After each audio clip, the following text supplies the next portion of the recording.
They thought it was just another carrier fighter, built for defense. Minutes later, entire formations were scattering in terror. The Vought F4U Corsair wasn't just another aircraft. It was a revolution with bent wings and a scream that meant death. Watch closely, because what happened next changed the Pacific War forever. February 12, 1943. The humid air of Guadalcanal hung thick over Henderson Field as the morning sun climbed toward its zenith. Beneath camouflage netting that snapped in the tropical breeze stood 12 aircraft unlike anything the Solomon Islands had yet witnessed. Their wings bent downward in an inverted gull shape, their massive propellers gleaming in the light. To the ground crews of VMF 124 who swarmed around them with fuel hoses and ammunition belts, they looked both beautiful and menacing, machines that demanded respect.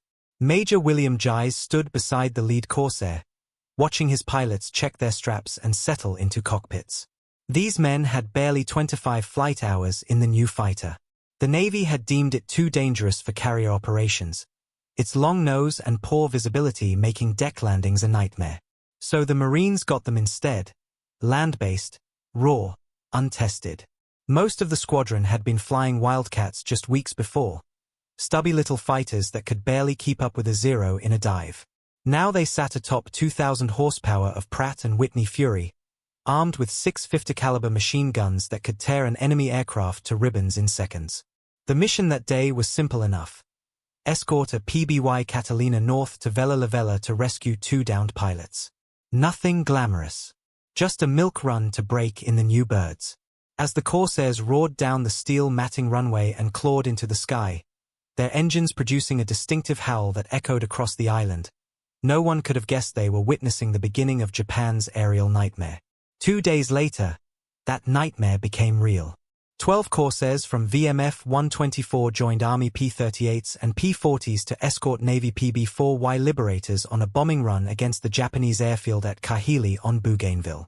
The strike force climbed through broken clouds, Corsair pilots still learning the feel of their new mounts, the way the control stick stiffened at high speed, the tremendous power that surged through the throttle, the visibility problems that made formation flying an exercise in neck-craning concentration. Then the Zeros came. 50 of them, rising from Kahili like angry hornets, veterans of Pearl Harbor and the Dutch East Indies, men who had ruled these skies for more than a year. They fell upon the Americans with practiced precision, expecting another turkey shoot like so many before. What they found instead shocked them to their core. The Corsairs didn't turn to fight in the traditional spiral duels where Zeros excelled. Instead, they dove, screaming down from altitude at speeds the Japanese couldn't match, their 6 guns blazing concentrated fire that walked through enemy formations like scythes through wheat. When Zeros tried to follow, their lightweight frames shuddered violently, threatening to tear apart. When they tried to climb after the Americans, the Corsairs simply opened their throttles and surged upward, leaving their pursuers wallowing in their wake. The battle lasted only minutes, but its impact would echo for years. The Americans lost 2 Corsairs, 4 P-38s, 2 P-40s, and 2 bombers. The Japanese lost only a handful of aircraft in the exchange. By the numbers, it was a defeat. But something had changed. For the first time, Japanese pilots had encountered an American fighter that could dictate the terms of engagement. One that refused to play by the old rules. One that was faster, more heavily armed, and seemingly unstoppable once it committed to an attack. In the debriefing tents at Henderson Field, the Corsair pilots dissected what had happened. They had tried to dogfight, to turn with the Zeros the way Wildcat pilots had been forced to do. And they had paid for it. But a few, Second Lieutenant Kenneth Walsh among them, had noticed something crucial. When they used altitude, when they dove and climbed rather than turned, the Zero became prey instead of predator. The lesson was beginning to crystallize. Altitude is paramount. Whoever controls the vertical dimension controls the battle. And in the F4U Corsair, the Marines had finally found an aircraft that could win that vertical war. But to understand why this moment became the turning point it did, we must step back and examine the world that made the Corsair necessary, and the enemy it was built to destroy. The skies of the Pacific in 1942 belonged to one aircraft above all others, the Mitsubishi A6M0. Sleek, impossibly agile, With a turning radius that seemed to defy the laws of physics, the Zero had become a symbol of Japanese air supremacy. When it swept over Pearl Harbor on December 7, 1941, American pilots got their first glimpse of what they would face. In the Philippines, over the Dutch East Indies, throughout the desperate early months of the war, the Zero cut Allied fighters from the sky with brutal efficiency. Its advantages were considerable. At low speeds, it could outturn anything the Allies fielded. Its climb rate was exceptional, allowing it to reach combat altitude quickly and position for attacks. Its range, nearly 1,900 miles, meant it could escort bombers deeper into enemy territory than American commanders thought possible. And its pilots were among the finest in the world, veterans hardened by years of combat over China, trained to a level of proficiency that bordered on the obsessive. American fighters of 1941 and 42 faced this threat with obsolete equipment. The Brewster Buffalo, deployed in the Dutch East Indies, was a death trap, slow, poorly armed, and hopelessly outclassed. The Grumman F4F Wildcat, though rugged and reliable, was nearly 100 miles per hour slower than a Zero and couldn't match its turning performance. Pilots who tried to dogfight learned painful lessons. The ones who survived did so by running away, using hit-and-run tactics that felt like cowardice but kept them alive. The Bell P-39 Airacobra and Curtiss P-40 Warhawk served on land bases, but they too struggled. The P-39, with its unconventional mid-engine design and poor high-altitude performance, was relegated to ground attack roles. The P-40, flown brilliantly by Claire Chennault's Flying Tigers in China, could compete if flown correctly, boom and zoom attacks, never turning to fight, but it lacked the speed and climb rate to dominate. Japanese doctrine had created this dominance deliberately. The concept of Kantai Kessen, the decisive battle, shaped Imperial Navy thinking. Air power existed to annihilate the enemy fleet before it could threaten Japanese waters. To achieve this required air superiority, which in turn required the finest pilots and the best fighters. Japanese training programs were brutal, washing out the majority of candidates, producing small numbers of exceptionally skilled aviators. By late 1941, Japan possessed perhaps 3,000 trained carrier pilots, an elite cadre that knew their craft intimately. The Zero embodied this philosophy. It sacrificed armor and self-sealing fuel tanks for performance, a calculated trade that assumed Japanese pilots would never be hit. In the hands of an expert, this made perfect sense. In combat over China and in the early Pacific battles, Japanese pilots rarely faced opponents skilled enough to exploit the Zero's vulnerabilities. Across the ocean, American doctrine was stumbling. The pre-war belief that bombers would always get through had left fighter development as an afterthought. Fighters existed to escort bombers, not to hunt independently. This mentality bred aircraft like the P-39, designed for intercepting bombers at medium altitude, not for dogfighting elite Zero pilots at 20,000 feet. The disasters of early 1942 made change inevitable. The Philippines fell. The Dutch East Indies collapsed. Singapore surrendered. Everywhere American and British pilots encountered the Zero, the results were the same: overwhelming Japanese victories. Something had to change, not just in tactics but in technology. That answer had been taking shape since 1938, when the U.S. Navy issued specifications for a new carrier fighter. The requirements were demanding: maximum speed, heavy armament, long range, and the ability to operate from carrier decks. Vought Aircraft's chief engineer, Rex Beisel, approached the challenge with radical thinking. Instead of one engine, why not use the most powerful available, Pratt & Whitney's experimental R2800 Double Wasp, an 18-cylinder monster producing over 2,000 horsepower? To accommodate such an enormous engine and its massive 13-foot propeller without requiring impossibly long landing gear, he bent the wings in an inverted gull shape, creating one of the most distinctive silhouettes in aviation history. The prototype XF4U first flew on May 29, 1940. Test pilot Lyman Bullard pushed it to 405 miles per hour in level flight, making it the first American single-engine fighter to exceed 400. The Navy was impressed.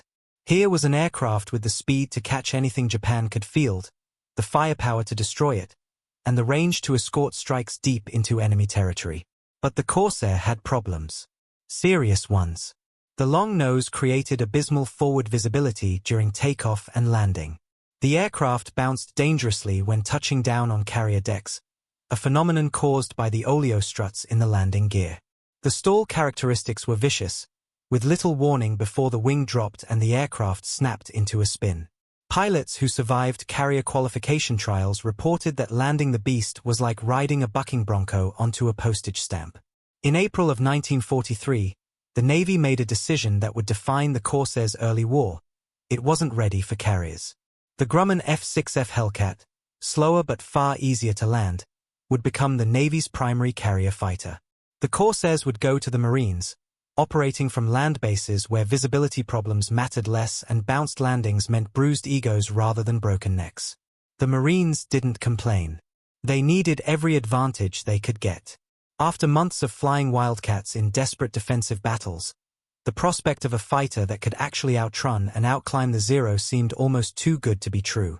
VMF 124 became the first squadron to receive Corsairs in October of 1942. Training was rushed. The war wouldn't wait for perfection.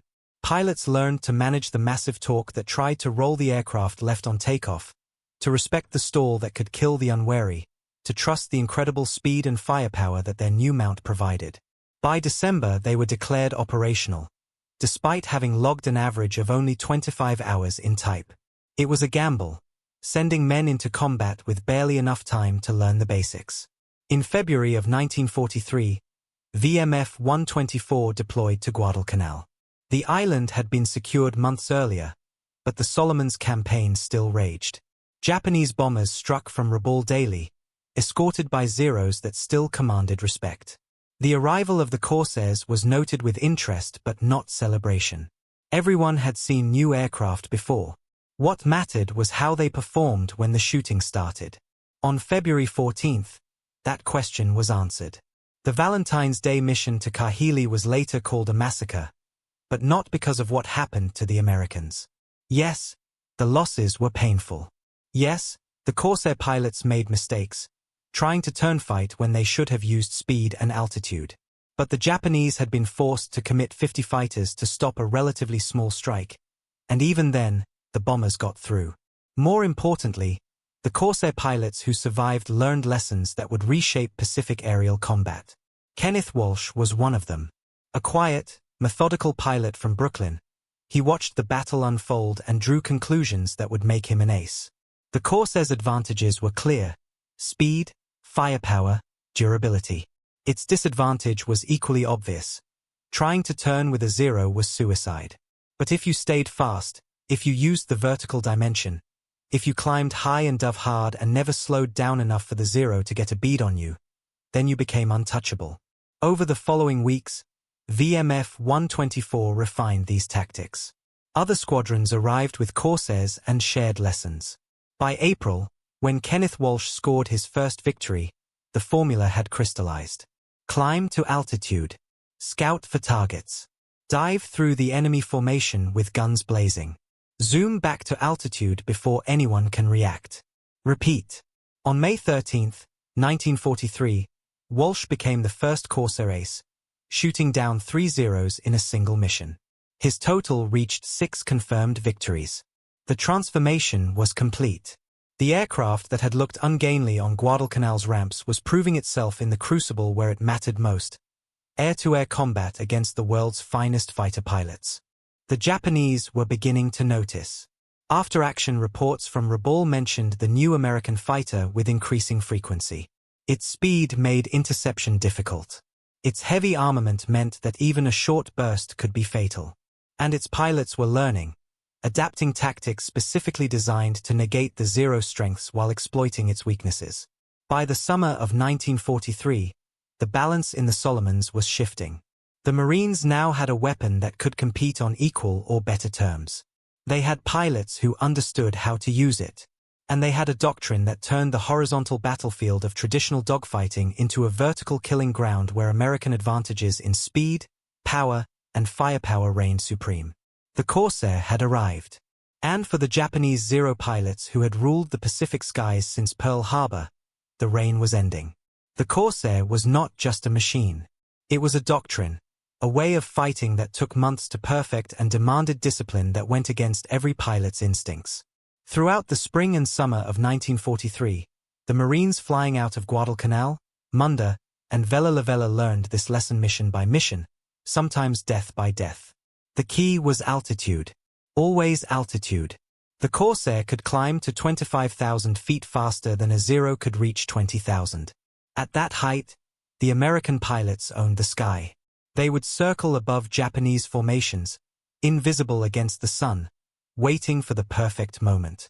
Then they would dive, engines screaming, that distinctive whistle cutting through the air like a harbinger of death, and unleash their 650 caliber machine guns in concentrated bursts that could saw a Zero in half. But the temptation to turn fight was almost irresistible. When a Zero slipped onto your tail, every instinct screamed to yank the stick hard over and spiral into a turning battle. That's what pilots had been trained to do since the dawn of aerial combat. Yet in a Corsair, that meant death.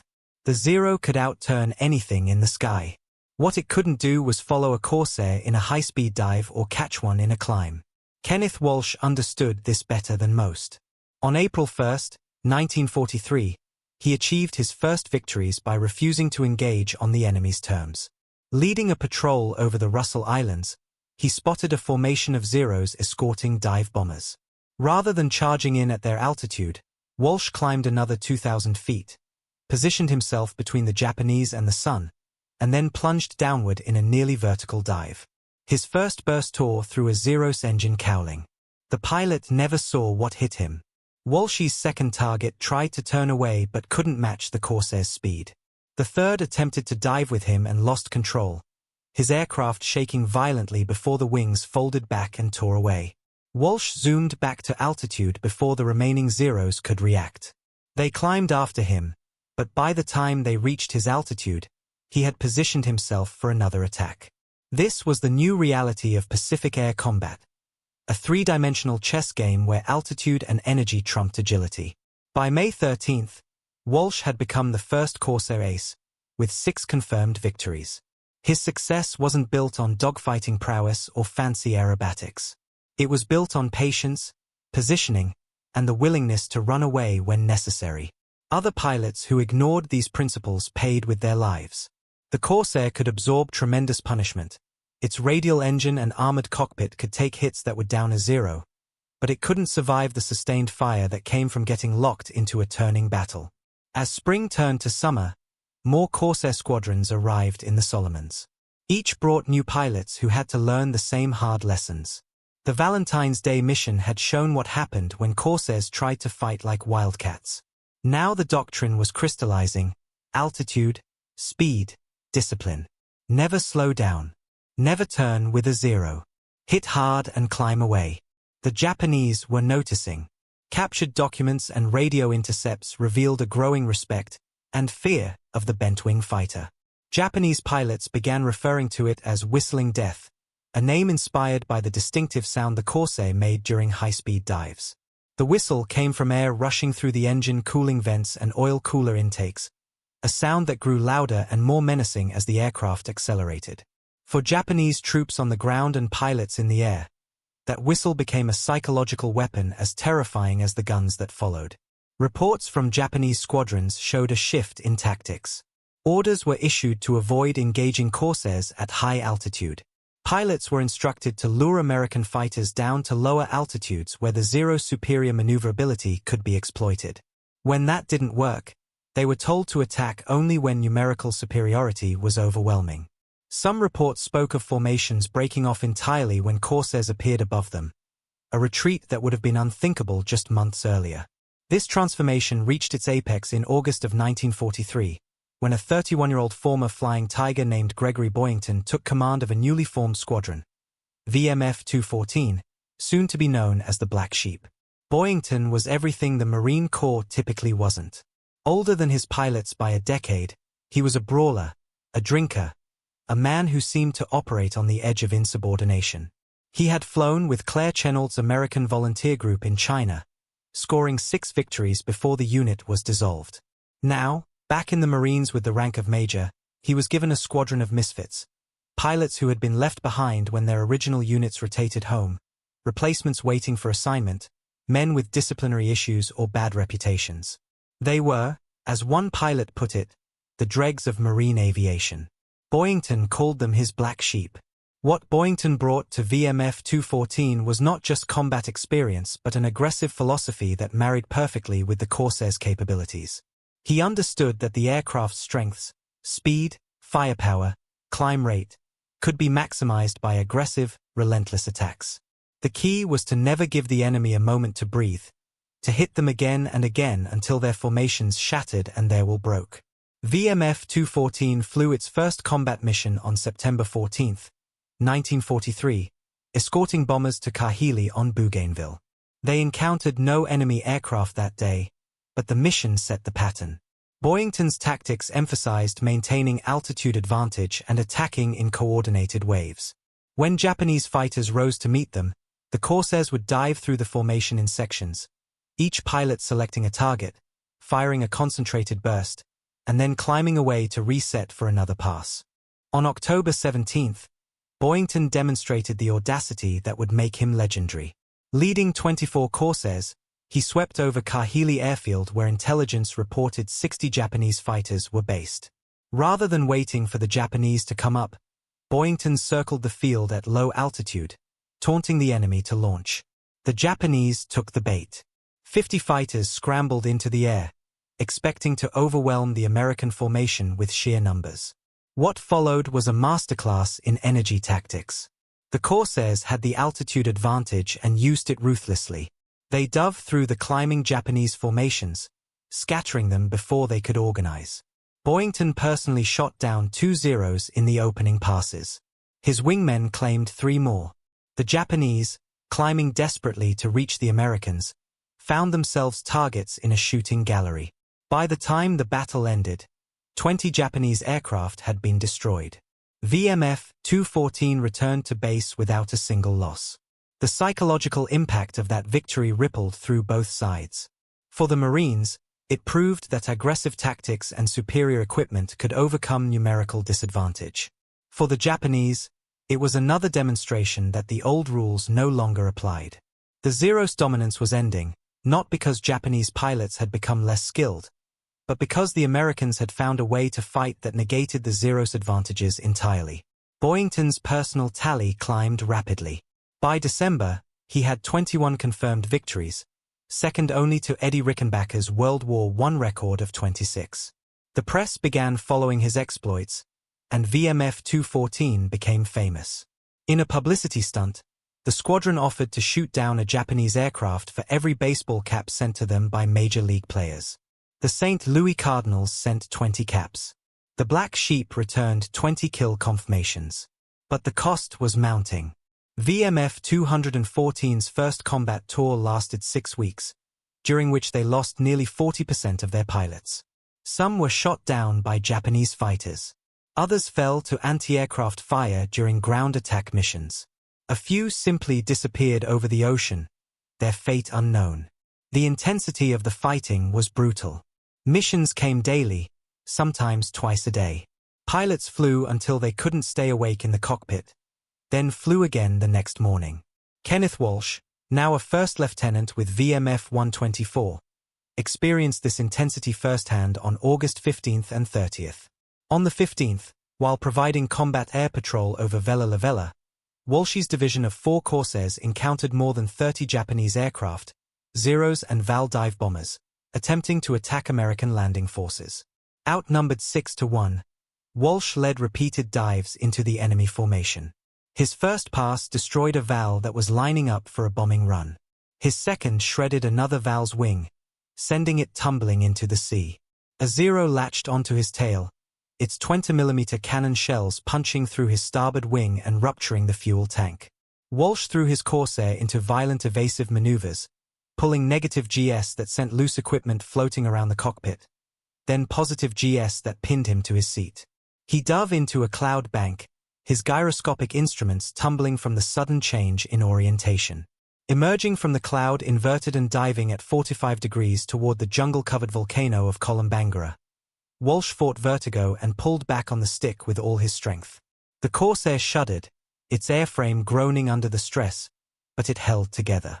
He leveled out barely 100 feet above the treetops, cleared the rim of the volcano's crater by inches, and limped back to base with fuel streaming from his damaged wing. His aircraft was declared a total loss. Walsh walked away without a scratch. 2 weeks later, on August 30th, Walsh was escorting B-24 Liberators to Kahili when his engine began running rough. He landed at the forward base on Munda to swap aircraft, taking a borrowed Corsair from Major James Neefus. By the time he rejoined the mission, the bombers had already dropped their loads and were heading home. Walsh climbed to intercept what he thought were friendly fighters. Instead, he found himself alone, facing approximately 50 Japanese Zeros. Any rational pilot would have run. Walsh attacked. He dove into the enemy formation, guns blazing, and shot down one Zero before it could react. The remaining Japanese aircraft swarmed after him. Walsh used every tactic he had learned: high-speed yo-yos to maintain energy, barrel rolls to throw off enemy aim, vertical climbs that the Zeros couldn't match. He damaged several more enemy aircraft before his ammunition ran out. Only then did he dive away, the Corsair's superior speed carrying him beyond the reach of his pursuers. For these actions, diving into a 6-to-1 fight on August 15th and a 50-to-1 fight on August 30th, Walsh was awarded the Medal of Honor. His citation emphasized his extraordinary heroism and intrepidity, words that barely captured the calculated aggression and ice-cold discipline required to survive such encounters. By the end of August 1943, Walsh had 20 confirmed victories, making him one of the highest-scoring Marine aces. His success, and the success of pilots like him, wasn't just about individual skill. It was about understanding the Corsair's capabilities and exploiting them ruthlessly. The aircraft gave its pilots the tools: speed, firepower, durability, but only those who learned to use them properly survived. Pappy Boyington's run continued through the fall and into early winter. On January 3, 1944, he led a fighter sweep over Rabaul, the massive Japanese base that anchored enemy air power in the region. It was his 94th mission with VMF-214. Intelligence reported heavy Japanese fighter presence, but Boyington pushed forward anyway. His personal score stood at 28 confirmed victories, 2 more than Rickenbacker's record. The mission started well. Boyington's formation engaged Japanese fighters and scored several victories. But as the battle developed, Boyington became separated from his wingmen. Zeros swarmed him, and despite his skill and the Corsair's advantages, there were simply too many. His aircraft took hits. Smoke began pouring from the engine. He tried to make it to the coast, but the engine seized. Boyington bailed out over the water, watched his Corsair cartwheel into the ocean, and waited for rescue that never came. A Japanese submarine surfaced nearby and took him prisoner. For the next 20 months, he endured captivity, unaware that back in the States he had been declared dead and posthumously awarded the Medal of Honor. His final 2 victories over Rabaul were confirmed after his return, bringing his official total to 28 and making him the top-scoring Marine ace of the war. 5 days after Boyington went down, VMF-214 completed its second combat tour and was disbanded. The original Black Sheep scattered to other units. Their record spoke for itself.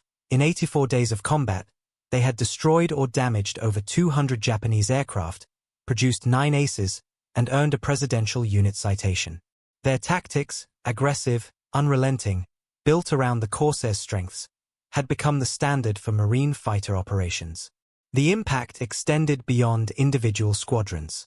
By early 1944, the Corsair was proving itself as not just a fighter but a fighter bomber capable of carrying 2,000-pound bombs and later, rockets and napalm.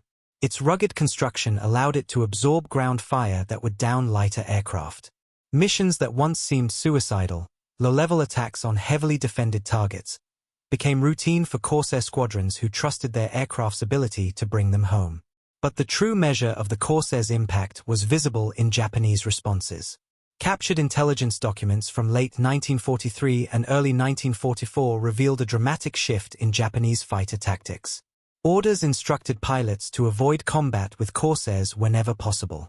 When engagement was unavoidable, pilots were to attack in overwhelming numbers and only at low altitude.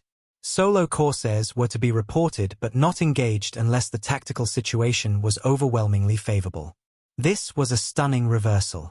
The Japanese Navy fighter pilots who had swept Allied aircraft from Pacific skies in 1941 and 42 were now being told to run from an American fighter. The psychological blow was as significant as the material one. Japanese pilot training had emphasized aggressive attacks and close-range dogfighting.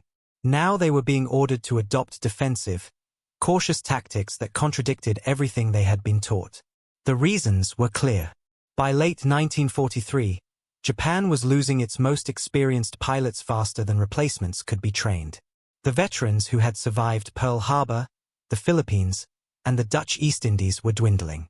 Newer pilots, rushed through abbreviated training programs with barely 100 hours of flight time, couldn't match the Americans in skill or equipment. When these inexperienced pilots encountered Corsairs flown by men like Walsh or Boyington, the results were predictable. Japanese losses mounted while kills declined. American industrial might compounded the problem. Vought was producing new Corsairs at an astonishing rate. By the end of 1943, more than 2,000 had been delivered. Lost aircraft were replaced within weeks. Damaged Corsairs were repaired and returned to service. The Japanese, struggling with shortages of aluminum, fuel, and skilled workers, could barely maintain their existing force, let alone expand it. The Corsair's combat record reflected this imbalance. By war's end, Corsair squadrons claimed over 2,140 aerial victories against only 189 losses to enemy aircraft, a kill ratio of 11-1, the best of any American fighter in the Pacific. Additional losses came from ground fire and operational accidents, but even including those, the Corsair had the lowest loss rate of any aircraft in the theater. These numbers told a story not just of technological superiority but of tactical evolution. The Marines had taken an aircraft initially deemed unsuitable for carrier operations and turned it into the most feared fighter in the Pacific. They had developed tactics that maximized its strengths while minimizing its weaknesses. And they had produced a generation of pilots who understood that discipline, altitude, and energy management mattered more than fancy aerobatics. The Corsair's influence extended beyond American forces. The British Fleet Air Arm solved the carrier landing problems that had plagued the U.S. Navy by developing a curved approach that gave pilots better visibility of the deck. By late 1944, Corsairs were operating from British carriers in the Pacific, and shortly thereafter, the U.S. Navy finally approved them for fleet carrier operations. At Okinawa in 1945, Navy Corsair squadrons proved crucial in defending against kamikaze attacks, earning the aircraft the nickname Angels of Okinawa. For the Japanese, the Corsair represented a nightmare that only grew worse as the war progressed. The aircraft they had dismissed in early 1943 as just another American fighter had evolved into a symbol of their declining fortunes. When that distinctive whistle announced a Corsair's diving attack, Japanese pilots knew they faced an opponent that was faster, more heavily armed, and flown by men who had learned hard lessons and refused to repeat the mistakes of early 1942. The psychological warfare was as effective as the physical destruction. Japanese ground forces learned to dread the sound of Corsairs screaming down in ground attack missions, their 6 machine guns and bombs or rockets turning defensive positions into infernos. Naval vessels attempting to reinforce isolated garrisons faced relentless Corsair attacks that forced them to operate only at night. Even the massive base at Rabaul, once considered invulnerable, was rendered useless by sustained Corsair strikes that destroyed aircraft on the ground and made daylight operations impossible. By mid-1944, the balance of air power in the Pacific had shifted decisively. Japanese commanders could no longer count on air superiority. Instead, they faced American fighters that controlled the sky whenever they chose to contest it. Operations that once proceeded with confidence now required elaborate planning and often ended in failure when Corsairs appeared overhead. The stories of individual pilots like Boyington, Walsh, and dozens of others became part of Marine Corps legend. Their tactics were studied and refined. New squadrons arriving in the Pacific learned from their experiences. The Corsair, initially a problematic aircraft that the Navy didn't want, became the weapon that broke Japanese air power's back. When the war ended in August of 1945, over 12,000 Corsairs had been built. They had flown more than 64,000 sorties, dropped 70% of all bombs delivered by American fighters in the Pacific, and established a combat record that would never be equaled by another propeller-driven fighter. The aircraft continued in production after the war, serving through the Korean conflict and beyond, the only World War II fighter to remain in frontline service that long. For those who flew it, the Corsair was more than statistics and combat reports. It was the machine that gave them a fighting chance against an enemy who had seemed invincible. It was the whistle that meant salvation for friendly troops under attack and doom for Japanese forces in its sights. It was the bent-wing bird that proved American engineering and determination could overcome early defeats and turn the tide of war. And for the Japanese pilots who faced it, the Corsair was the aircraft that forced them to confront an uncomfortable truth. Their reign over Pacific skies was ending. The Zero, once invincible, had met its match. The tactics that had brought victory after victory for 2 years no longer worked. The psychological edge that came from superior training and combat experience had evaporated as their veterans fell and American pilots learned. The F4U Corsair didn't just shock Japan. It shattered the illusion of Japanese aerial invincibility and replaced it with a new reality, one where American fighters dictated the terms of battle, where altitude and speed trumped maneuverability, and where a distinctive whistle cutting through tropical air meant death was diving from above. In the end, the Corsair's legacy wasn't just the aircraft itself but what it represented. The moment when American pilots stopped fighting defensively and started hunting. The moment when Japanese commanders realized their best pilots and best tactics weren't enough. The moment when the whistle of death became the sound of the Pacific War's inevitable conclusion.